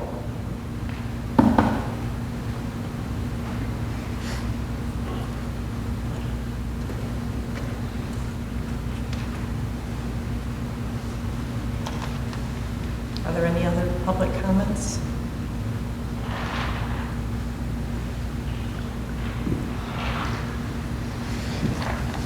Okay. Our next section is our superintendent and legislative update. First, I'd like to thank Teresa and Al Maniaci, Manaci, sorry, if I remember how it's. Teresa and I are on the Rotary together, and when I reached out to her for this facility for us to use, they graciously offered it at no charge to the district, so I do want to thank them for allowing us to host our board. Second, as you know, school's over for the summer, and I'm hoping all of our families are enjoying that time to kind of regenerate themselves. This has been a trying year for all of us, and it's well-deserved break for many of our families and staff. But I do want to give kudos to our food service staff who is continuing throughout the summer. Every Wednesday we deliver, or have pickup, 7 breakfasts and 7 lunch for families in need. The first week that we did this was on June 16th. 146 bags went out, with a total of 1,022 breakfasts and lunches in that week. Last week, we had 162 bags that went out, with a total of 1,132 breakfasts and lunches that went out. They will be again delivering them this Wednesday behind the middle school. It's free of charge. It's any family that has students that are age 18 and under. If they have a student with an IEP, it's 26 and under. We don't ask for verification. It is on the honor system, and it's any student. So, but again, kudos to that food service staff, because they recognize to meet the needs of our family. The pickup is from 4 to 6 at night, so that we can accommodate any work schedules and so forth. And the last thing I have is I would ask everybody, regardless of whether you live in Richmond or where you live, to please contact your senator. Last week, House Bill HB 4411 was passed by the House. It was a school aid fund that we have been waiting for to approve our budget. Because this board, as you know, has to approve a budget by June 30th. And if you were here for the 6:30 meeting, we have a lot of assumptions and stuff that we don't even know yet from the state. But what's finally amazing with House Bill 4411 is it finally eliminates the per pupil foundation gap. I have to be careful how I say it, because it doesn't eliminate the gap between all school districts. Currently, Richmond receives a little over $8,000 per student, $8,111. It would move every school in the state of Michigan, both public and charter, to a new foundation that would be one level for all school districts, to $8,700. This bill was approved by our House of Representatives and is supported by the governor and will be in the Senate chamber on Wednesday. If the Senate fails to act, we go back to the beginning after their summer break in August. For Richmond, that is a $589 per pupil increase. If you think about it, we still have not, from you look at the inflationary index,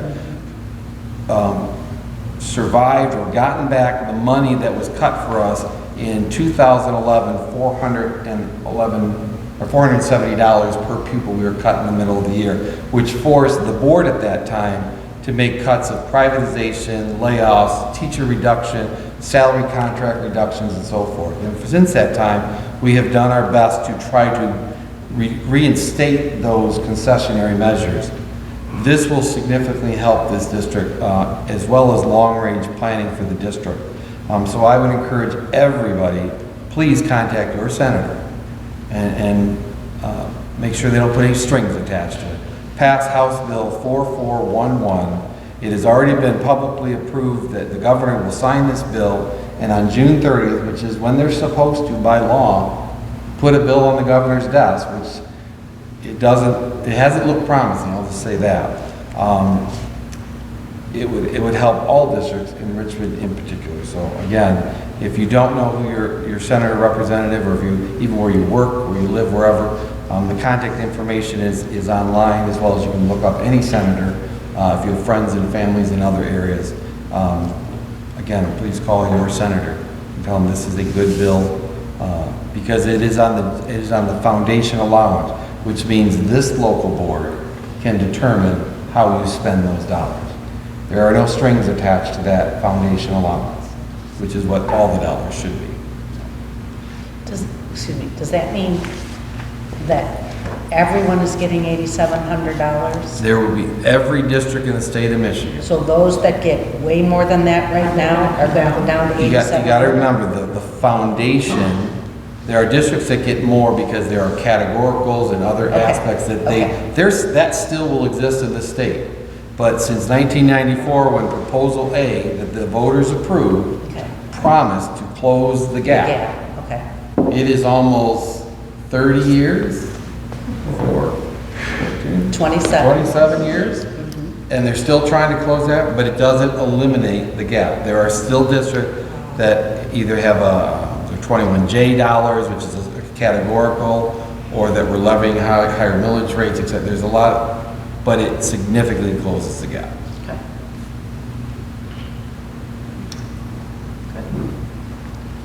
Thank you. Our next items are items from the board. I'm going to start down there with Kyle. Do you have anything you'd like to Just as we close the year, I've said this throughout the year, but just a thank you to everyone in our organization for just doing an extraordinary job in the 2021 school year. Everybody went above and beyond in a scenario that none of us wanted, so thank you. Danielle? I'd like to echo what Kyle said. I have a son in this district, and I have a son in Anchor Bay's district, or two in Anchor Bay district, and I feel like I am very, very pleased with where Richmond went this year and what they did, and if I could convince my middle school and high schooler to come over here in a heartbeat, I would. Not only would it save me on driving, but I think Richmond's doing an amazing job. So kudos to everybody who toughed out this school year, and here's to a better year next year. Angela? I'm good, thank you. Sharon? I'm all set, thank you. Margaret? I just wanted to, two things, just make a statement. Doug Olson, who was a longtime retired teacher, passed away a couple of weeks ago, and just want to publicly recognize I had him in high school, which was a few years ago. But he was a very good man. He and his wife worked for the school district, and just to keep his family, his wife and his children in our thoughts and prayers. And I just wanted to ask, I know we had talked about before, but reading of the emails for the public comment, you were gonna talk about. We're going to check with the attorney and see if we can first before we make a comment. Normally, public comments we don't read emails if we're in the open like we are now. So we're going to check and verify and find out for sure if we can continue to do that, or do we have to have an opportunity, or we have to read them. So we will get back. Well, isn't it in our bylaws how we do our public comments? Why do we have to check with the attorney? For me, I gotta look it up, I'm gonna be honest with you, Margaret. When we were in virtual session, there were different rules for the open meeting. But we're not anymore. Correct. That's and what my where- question that's- is. Well, we're going to check and verify, and we will make sure we'll publicize what will happen with public comments. I think if you just check in the bylaws, you'll be good. Okay, thank you. Bridget? Yes, mine is to Josh. Josh, I sincerely apologize. I sent the email and I should have reflected before I sent it out, so I do sincerely apologize to you. Okay, I just want to, again, reiterate what Kyle said. This was definitely a difficult year, and I think our staff did a great job. I feel like I've learned a lot in the last 6 months as a board member, and things that happen here, and it's very difficult to make some of the decisions what we need to do, but I think we've done a great job here. I'm proud to be here. I'm proud to be a part of this. I hope our families enjoy this time this summer to do things together that we haven't been able to do, and enjoy that time. Okay, next items are our action items.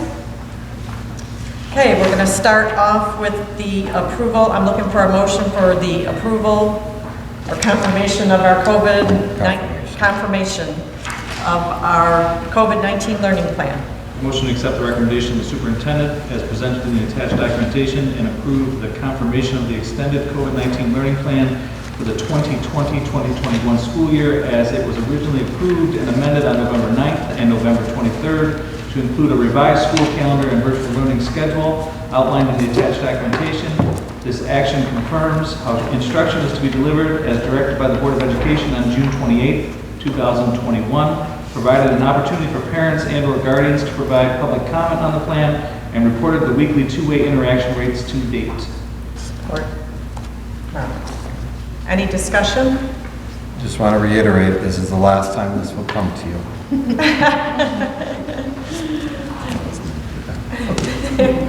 All those in favor?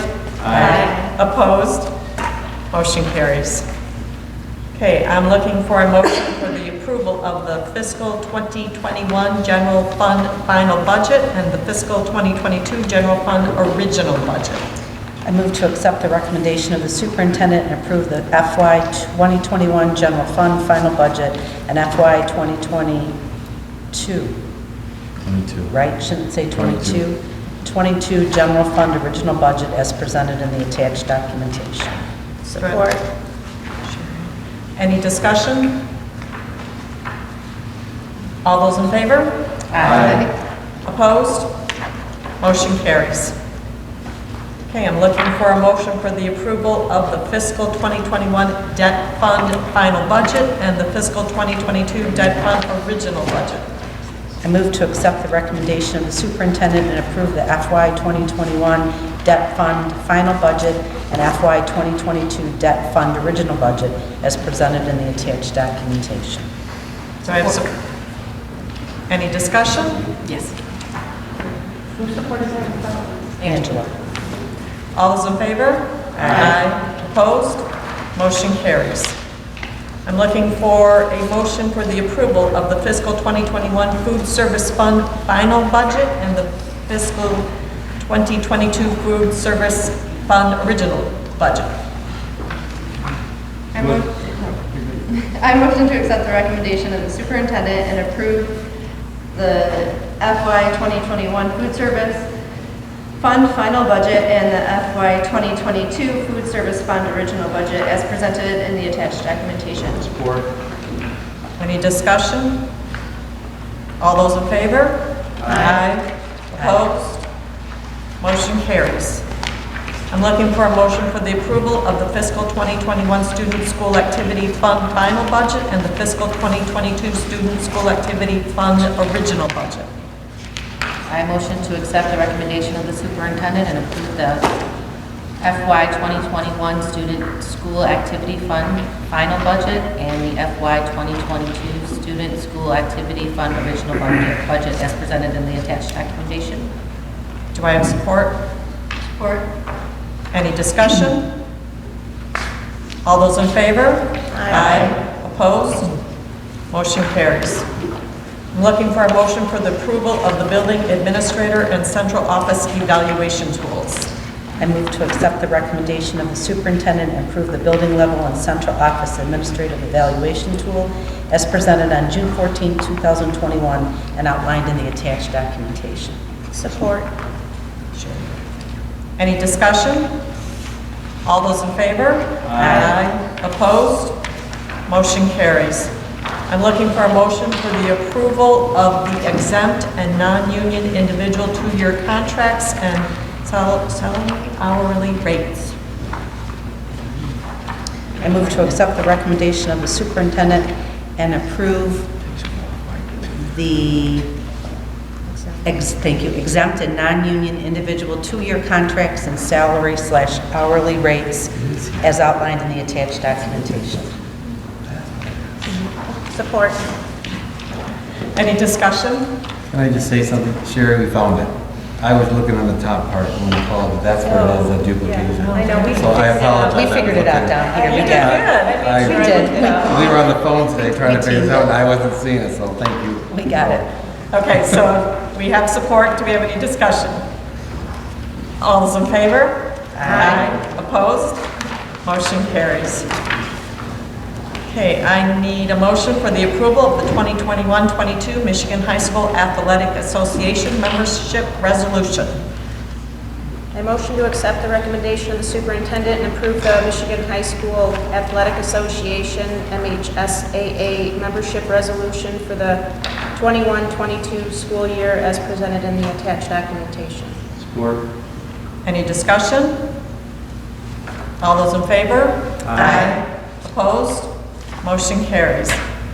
I'm looking for a motion for the approval of a contract with AIS for our heavy equipment operating course. I motion to accept the recommendation of the superintendent and authorize the superintendent to enter in an agreement with AIS for the 2021-2022 school year to offer the course Heavy Operating Equipment, for which funding from the 2021-2022 general fund is authorized and outlined in the attached documentation. Support.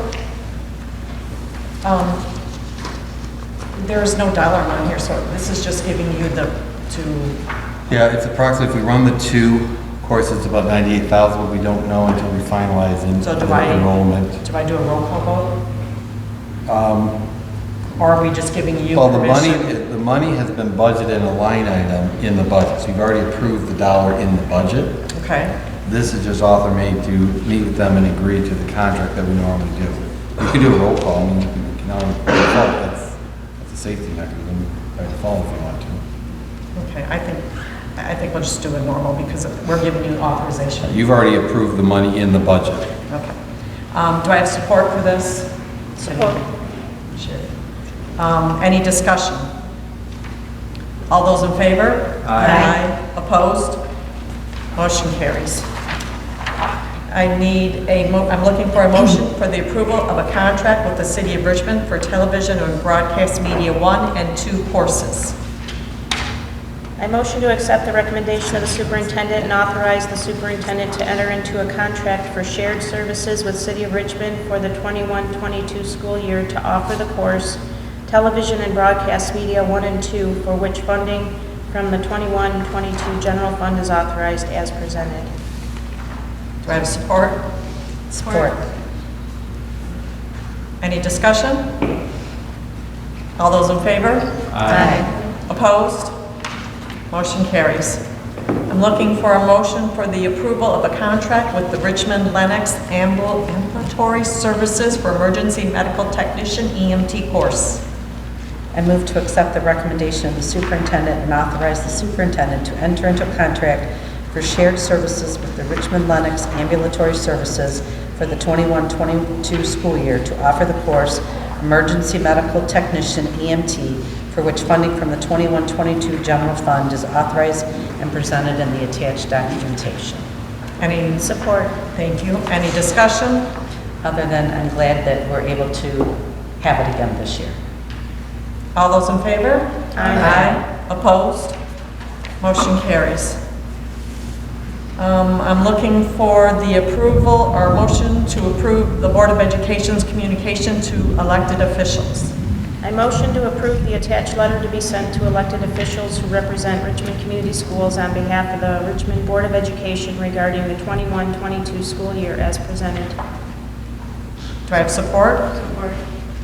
I'm just going to briefly, I do not have the full letter here. It will be posted on our website, but just to summarize it, the board did draft a letter that will be sent to the governor and to our senators and our representatives. The letter states that the Richmond Board of Education disagrees with any state mandates for COVID during the 21-22 school year. We state that we have a committee made up of our local health officials, the Board of Ed, administration, and staff should be able to decide what's the best course of action for our students. We stated that we were able to develop a successful instructional plan this year. We should also be able to develop a plan to keep our student body and staff safe. We stated that it is time for the state to allow us to serve our community. I wish to thank Danielle Sutton and Sherry Zuby for working with me to develop this letter. And as I stated earlier, this letter will be, the full letter will be posted on our website.